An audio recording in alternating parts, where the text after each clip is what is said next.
नमस्कार बच्चों। जैसे कि मैं पिछली बार बताया था, हमारा अवकलन यानी डिफरेंशियल पोर्शन हमारा ख़त्म हो गया, कैलकुलस हमारा चल रहा था।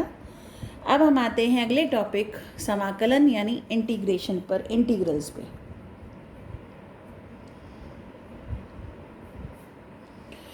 क्या होता है इंटीग्रेशन या इंटीग्रल? कोई फंक्शन आपको f(x) दिया था और आपने उसका डिफरेंशिएट किया था विद रिस्पेक्ट टू x, तो आपको प्राप्त हुआ था फलन f(x), लेट सपोज। तो ये आपका डिफरेंशिएशन होने के बाद, अवकलन लेने के बाद आपका ये फलन प्राप्त हुआ। तो एक बार, कई बार आपको मान लो ये दिया हो और कि क्या वो ओरिजिनल फंक्शन था जिसको डिफरेंशिएट करके ये आया, तो यानी जब आपको ये दिया था उसका डिफरेंशिएट करके ये प्राप्त हुआ, और अब की बार आपको ये वाला एक्सप्रेशन यानी ये वाला आपका फलन मिल रहा है, प्राप्त है। कहते हैं ये किसका डिफरेंशियल रहा होगा, यानी इस f(x) को वापस प्राप्त करना।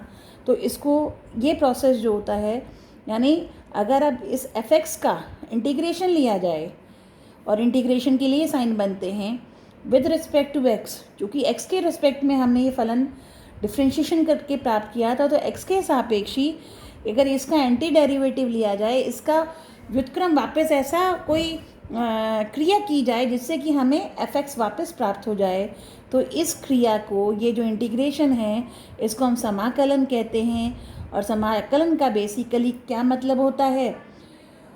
जो व्युत्क्रम फलन किसका? अवकलन का व्युत्क्रम निकालना, या व्युत्क्रम क्रिया हो गई किसकी? ये व्युत्क्रम क्रिया है किसकी? अवकलन की। यानी अवकलन का जस्ट उल्टा काम करेंगे तो हमें समाकलन प्राप्त होगा। तो आपने देखा था, जब आप किसी फलन f(x) का डिफ्रेंसिएशन करते हैं तो बेसिकली उस फलन पे, मान लो कोई फलन है, तो उस फलन के प्रत्येक बिंदुओं पर जो dy/dx यानी टेंजेंट है, यानी स्पर्शी जो आप बनाते हैं, उस स्पर्शी क्या कोण बना रहा है x के साथ, x एक्सिस के साथ, तो उसके tan का मान, या हम सीधा यूँ कह सकते हैं, प्रत्येक बिंदु पर जो प्रवणता होती है स्पर्शी की, उसको dy/dx या f'(x) प्रदर्शित करता है। उसके उलट अगर किसी फंक्शन का हम डिफरेंशिएशन, इंटीग्रेशन कर रहे हैं, मान लो f(x) dx, तो ये f(x) dx क्या शो करता है कि कोई भी अगर आपका फलन है f(x), कैपिटल f(x) कोई अगर फलन है, तो इंटीग्रेशन f(x) dx क्या डिपिक्ट करता है? उस फलन और x एक्सिस के बीच में जो क्षेत्रफल है, जो एरिया है, ये बेसिकली ज्योमेट्रिकली उसको रिप्रेजेंट करता है। तो दोनों का मतलब क्या हुआ? क्रिया क्या हुई? एक दूसरे की एंटी डेरिवेटिव क्रिया हुई। और ज्योमेट्रिकली क्या दिखाता है? जहाँ डिफरेंशियल प्रत्येक बिंदु पर स्पर्शी की प्रवणता को प्रदर्शित करता है, वहीं पर जो इसका व्युत्क्रम क्रिया यानी समाकलन है अवकलन की, वो पूरा की पूरा आपका उस वक्र जिसका आप समाकलन कर रहे हैं और x एक्सिस के बीच में जो एरिया पड़ता है, क्षेत्रफल होता है, ये उस क्षेत्रफल का मान बताता है। तो ये बेसिकली आपका इंटीग्रेशन का आपका मतलब हो गया, इसका रिप्रेजेंटेशन हो गया, ज्योमेट्रिकल रिप्रेजेंटेशन की ये क्या चीज़ को प्रदर्शित करता है, और बेसिकली इसकी क्या डेफिनेशन है। तो बेसिकली इंटीग्रल की डेफिनेशन ही ये है कि व्युत्क्रम क्रिया या अपोजिट ऑपरेशन ऑफ डिफ्रेंसिएशन। जैसे कि आप जानते थे, x की घात 5 का डिफ्रेंशिएशन अगर आप लेते हैं तो होगा 5x⁴। तो 5x⁴ का अगर हम इंटीग्रल लेंगे तो ये हमें क्या प्राप्त होगा? x⁵ प्राप्त होगा। तो ये बेसिकली आपका इंटीग्रेशन का मतलब है। तो यहीं से हम फिर सूत्र बनाएंगे, और सूत्र डायरेक्ट वही बनाएंगे कि किस तरह से हमारा जो, जैसे उस डायरेक्ट हमारे डिफ्रेंसिएशन के सूत्र थे, उसी से ये हम इंटीग्रेशन के सूत्र बनाएंगे। तो कैसे बनाएंगे आप देखेंगे। तो मैं एक एक करके चलती हूँ। आपको याद हो डिफ्रेंसिएशन में अगर एक लेते हैं x की घात n+1 का डिफ्रेंसिएशन अगर हम करते हैं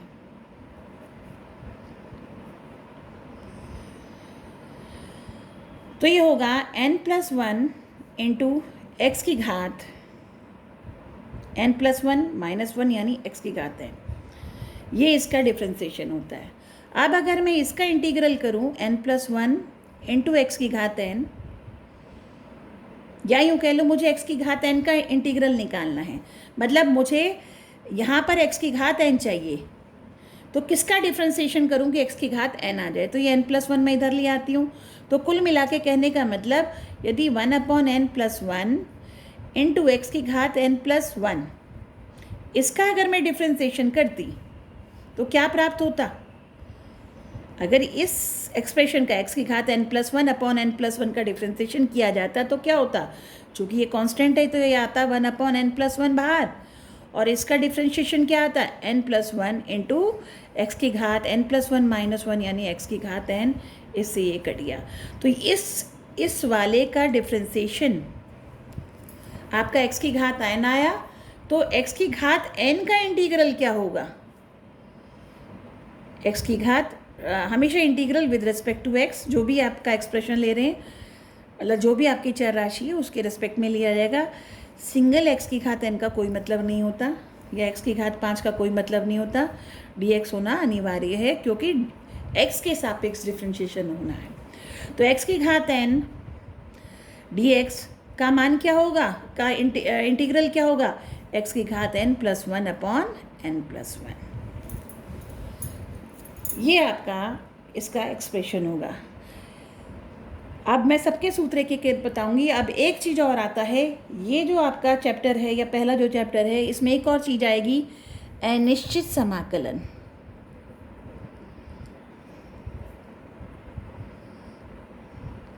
जैसे मैं ये वाला ही बता रही थी, x की घात 5 का डिफ्रेंसिएशन क्या होता है 5x⁴। तो 5x⁴ का इंटीग्रल क्या होगा x⁵। अगर यही x⁵5 + 3 होता लेट सपोज, तब भी इसका डिफ्रेंसिएशन ये रहता। डेफिनेटली इसका डिफ्रेंसिएशन क्या होता 5x⁴। तब 5x⁴ का इंटीग्रल x⁵ होगा या x⁵ + 3 हो सकता है। अगर ये x⁵ -100 होता लेट सपोज, तो इसका इंटीग्रेशन क्या आएगा x⁵, मतलब कहने का मतलब चाहिए एक्सप्रेशन हो, चाहे ये हो चाहे x⁵ हो, x⁵ हो, इसका डिफ्रेंसिएशन कितना होता है 5x⁴। x⁵ + 3 का डिफ्रेंसिएशन क्या था, ये भी 5x⁴। x⁵ -100 का डिफ्रेंसिएशन क्या था, ये भी 5x⁴। तो अब जब उल्टा इनका इंटीग्रेशन करेंगे तो उत्तर में ये आएगा या ये आएगा या ये आएगा, क्या आएगा। तो आप देख रहे हैं जो कांस्टेंट टर्म थी जब उसका डिफ्रेंसिएशन लिया था वो डिफ्रेंसिएशन 0 हो जाता है। अब 0 आपका फलन में नज़र नहीं आता, क्योंकि ये अगर इसका मुझे डिफ्रेंसिएशन करना है तो बेसिकली ये क्या रहा होगा 5x⁴ प्लस कोई कांस्टेंट टर्म अगर रही होगी तो उसका 0 था तो तब भी 0। तो अब कोई भी चाहे वो 0 हो या ना हो, डिफ्रेंसिएशन जिसका लिया जा रहा है वो 5, 10, 100 कुछ भी हो सकता है, लेकिन जब उसका डिफ्रेंशिएट करोगे वो हमेशा क्या आएगा 0। तो अब इससे जब वापस वो लेंगे तो वो कांस्टेंट टर्म हमें रिसीव नहीं हो पाएगी, क्योंकि हर एक कांस्टेंट टर्म चाहे कैसी भी हो उसका डिफ्रेंसिएशन क्या आता है 0। तो 0 से वो खास वाली टर्म हमें नहीं पता चल पाएगी कांस्टेंट वाली। तो उन सब के लिए यानी जो भी कांस्टेंट टर्म रही होगी उसके लिए हम शब्द यूज़ करते हैं सी, इसीलिए इसका नाम होता है अनिश्चित समाकलन। अनिश्चित इसलिए होता है क्योंकि ये जो सी है कांस्टेंट का मान हमें पता नहीं होता।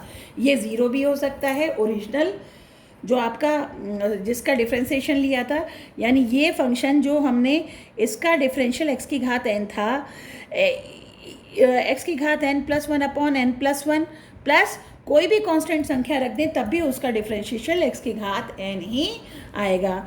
तो वो जो ओरिजिनल फंक्शन में कांस्टेंट था वो कांस्टेंट के बारे में हम पता नहीं लगा सकते यहाँ से, तो इसलिए इस तरह के फलन को अनिश्चित समाकलन कहा जाता है, क्योंकि वो कांस्टेंट पार्ट हम नहीं एग्जैक्टली मालूम कर सकते। तो उसके लिए हम सी शब्द यूज़ कर देते हैं, यानी कांस्टेंट जब फंक्शन का इंटीग्रल लिया जाता है तो वो वाला जो कांस्टेंट था, जो भी कुछ हो सकता है वो, उसको हम सी रख देते हैं, क्योंकि ये सी कोई भी संख्या हो सकती है, कोई भी रियल नंबर या कोई भी अचर राशि हो सकती है। तो इसीलिए इस तरह के समाकलन को हम अनिश्चित समाकलन कहते हैं, और इसलिए हर एक में जब निश्चित समाकलन करेंगे तो प्लस सी जरूर जुड़ेगा, क्योंकि ये प्लस सी हर एक उस संख्या के लिए होता है जो ओरिजिनल फंक्शन में अचर राशि होती है, जिसका डिफरेंशिएशन करने पे हमें ज़ीरो मिलता है। तो ये सी आप हर एक फंक्शन में जोड़ेंगे। तो इस तरह से ये आपका समाकलन का कंसेप्ट होता है। मैं अब आपको और इसके और सूत्र बताती हूँ, और ये डायरेक्ट सूत्र हैं, क्योंकि इसका डिफरेंशिएशन था तो इसका अवकलन ये था, तो उसका डिफरेंशिएशन ये है।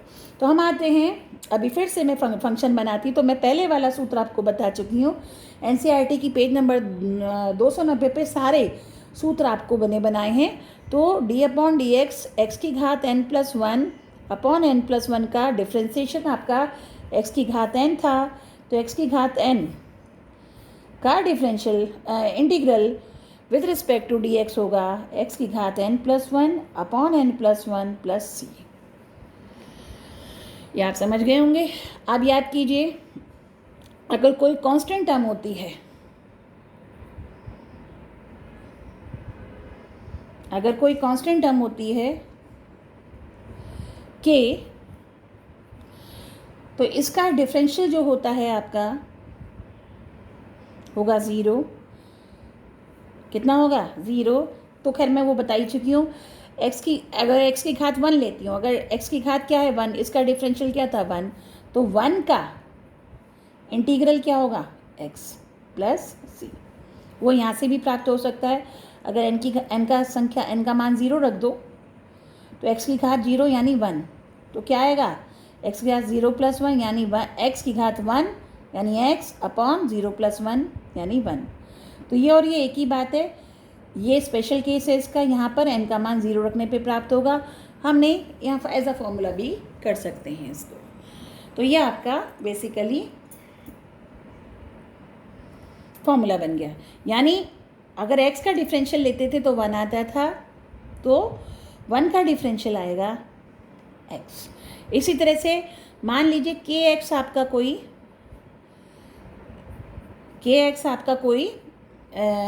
फलन था, kx का डिफरेंशियल लेते तो आता था k। तो इस तरह से k का इंटीग्रल आएगा क्या, kx प्लस सी। तो इसका मतलब k dx को मान सकते हैं कि बाहर अंदर रह गया dx, और 1 dx का इंटीग्रल क्या हुआ।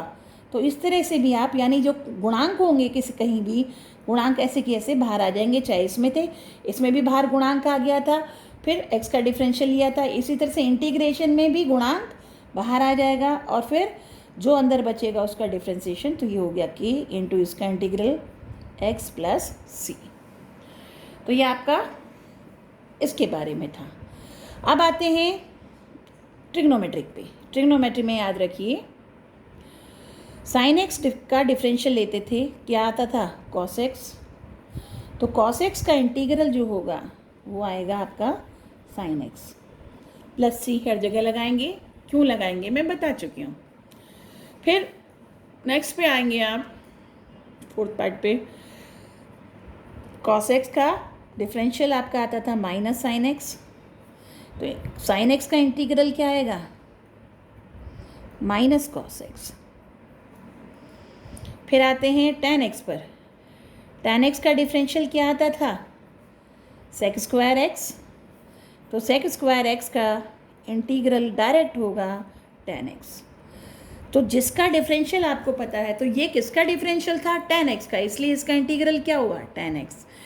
ये किसका डिफरेंशियल था cos x का, तो इसका इंटीग्रल माइनस साइन एक्स का क्या आएगा cos x। यहाँ का माइनस साइन उधर ले गए, तो साइन एक्स का इंटीग्रल हो गया माइनस कॉस एक्स। नेक्स्ट आते हैं नेक्स्ट आपकी आपकी हो गई कॉट एक्स ले लेते हैं।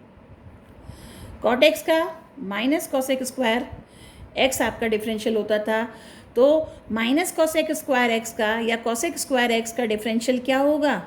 माइनस कॉट एक्स प्लस सी। समझ आ रहा होगा मुझे लग रहा है। फिर इसके बाद सेवेंथ आपका सेक एक्स का डिफरेंशियल होता था सेक एक्स टेन एक्स, तो सेक एक्स टेन एक्स का इंटीग्रल होगा सेक एक्स प्लस सी। इसी तरह से अगला था कॉसेक एक्स का डिफरेंशियल होता था minus cosec x cot x, तो कॉसेक एक्स कॉट एक्स का इंटीग्रल होगा minus cosec x plus C. ये 6 ट्रिग्नोमेट्रिक रेशियो था जिनकी आपने आपको याद था, मतलब डायरेक्ट आपके वो थे। अब आप यहाँ देख रहे हैं इंटीग्रेशन में कॉसेक साइन एक्स का तो डायरेक्ट पता है ना, टेन एक्स का नहीं पता, कॉट एक्स का नहीं पता, कॉसेक का नहीं पता, सेक का नहीं पता, क्योंकि tan x cot x cosec x sec x किसी के डिफ्रेंसिएशन नहीं थे। कोई ऐसा फलन नहीं था जिसका डिफ्रेंसिएशन टेन एक्स हो डायरेक्टली। तो इस तरह से आप, इसलिए टेन एक्स का इंटीग्रल डायरेक्टली हमारे पास नहीं है। निकालने का जो तरीका होगा वो दूसरे तरीके से निकालेंगे, पर डायरेक्ट फॉर्मूला हमारे पास नहीं था। अब आते हैं इन्वर्स पे। अगर आपको याद हो साइन इन्वर्स एक्स का डिफरेंशियल हमने पढ़ा था, कितना पढ़ा था? Minus one upon under root one minus x square, sorry plus minus sir minus under root one upon one minus sorry इसका था plus, sorry d sine inverse का इंटीग्रल डिफरेंशियल था one upon under root one minus x square, तो one upon under root one minus x square का integral होगा sine inverse x plus c. इसी तरह से कॉस इनवर्स एक्स का differential था minus one upon one minus x square, तो one upon one minus x square का differential minus cos inverse x भी होता है। कॉस यानी सेम चीज़, सिर्फ माइनस का फ़र्क था, तो माइनस अगर इंट्रोड्यूस करेंगे तो ये होगा माइनस कॉस इनवर्स एक्स। आपके एनसीईआरटी में ये साइन इनवर्स वाला मिसप्रिंट है यहाँ पर। फिर आपको याद होगा टैन इनवर्स एक्स का डिफरेंशियल क्या होता था?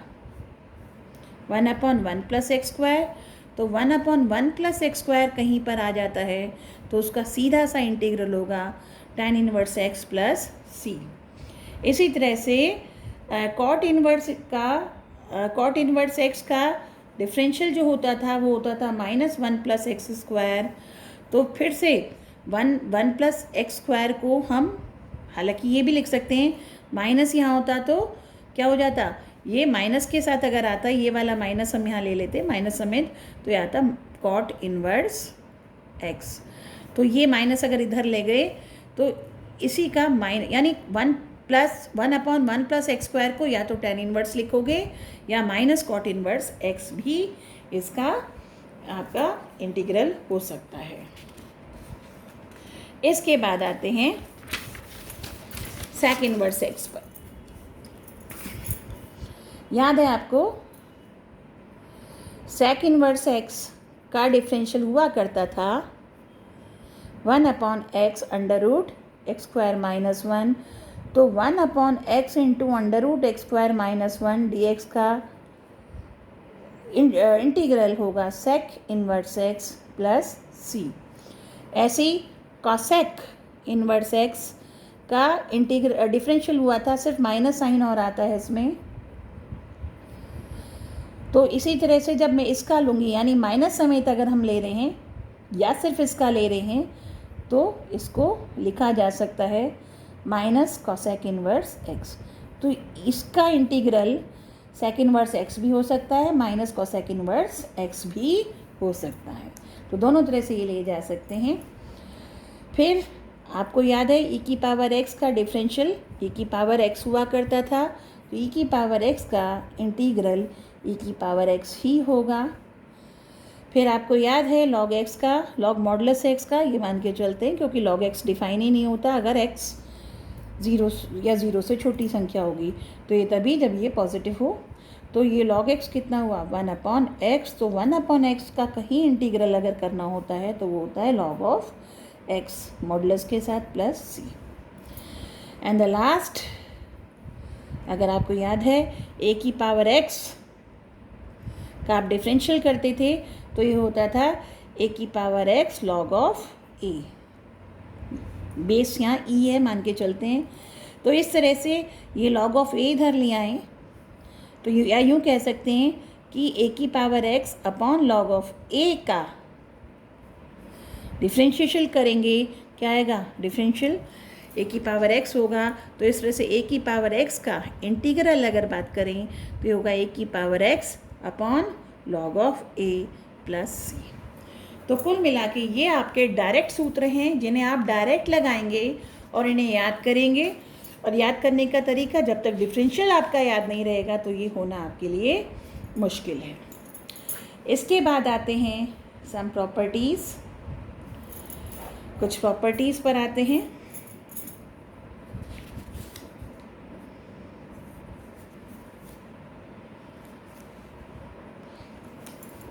अब आते हैं अलजेब्रा ऑफ इंटीग्रेशन।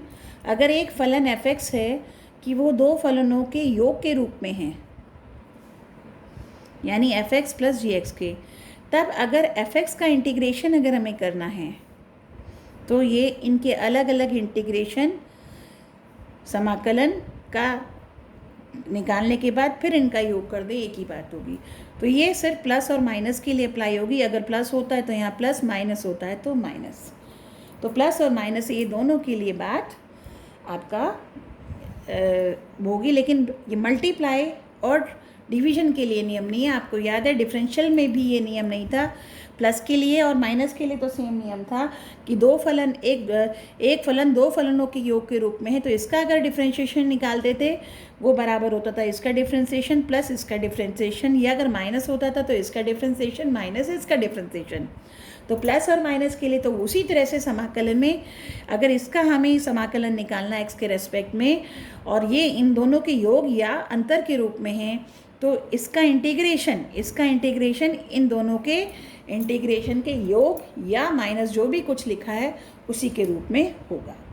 तो ये आपकी अलजेब्रा है। यानी अगर कोई मेरे पास फलन f(x) इस तरह से आ जाता है कि x की घात 5 प्लस साइन x आ जाता है और इसका इंटीग्रल मुझे करना है f(x) dx लेना है, तो इसका सीधा सा मतलब हुआ कि x की घात 5 dx plus sign x dx मैं करूँगी। और अभी हमने सूत्र पढ़ा था x की पावर n का, तो x की पावर n का इंटीग्रेशन क्या था, x की पावर n+1/n+1, यानी जो भी पावर है उससे एक ज़्यादा पावर बन जाएगी और वही संख्या नीचे आ जाएगी, यानी x की पावर 6/6। और साइन x का इंटीग्रल हमने पढ़ा था -cos x प्लस c। तो इस तरह से अगर ये माइनस होता तो यहाँ भी माइनस होता, तो यहाँ भी माइनस होता, और इस तरह से ये आपका डिफरेंशिएशन इंटीग्रेशन लिया जा सकता है, समाकलन लिया जा सकता है। इसके बाद आपने जैसे किसी डिफरेंशिएशन किया था एक फलन, जैसे कि 5 साइन x का आपको डिफरेंशिएशन करना था, तो आपने पाया था कि 5 ऐसे के ऐसे कांस्टेंट बाहर निकाल देते हैं और फिर साइन x का डिफरेंशिएशन करते हैं। इसी तरह से अगर कोई 5 साइन x का मुझे इंटीग्रल करना पड़े तो 5 यानी कांस्टेंट ऐसा कि ऐसा निकल जाता है और फिर साइन x का इंटीग्रल जो भी कुछ होगा वो किया जाएगा। तो कहने का मतलब अगर हमारे पास एक फलन f(x) ऐसे है k into f(x), k constant है, तो इसका अगर इंटीग्रेशन करेंगे तो वो इसका इंटीग्रेशन होगा डेफिनेटली और कांस्टेंट k बाहर निकल जाएगा f(x) dx। तो ये कांस्टेंट के लिए अप्लाई होता है। और यहाँ प्लस 2 के लिए नहीं, जितने भी 2 या 2 से ज़्यादा के योग के रूप में लिखा जाता है तो उसी के रूप में ये व्यक्त हो जाते हैं। तो बेसिकली ये आपकी पहली एक्सरसाइज थी। अब पहली एक्सरसाइज पे आ जाते हैं और फिर जैसे जैसे क्वेश्चंस आएंगे वैसे वैसे हम आपको बताते जाएंगे। तो इतना बाकी कराएंगे अगली वीडियो में। एक्सरसाइज 7.1। Thank you.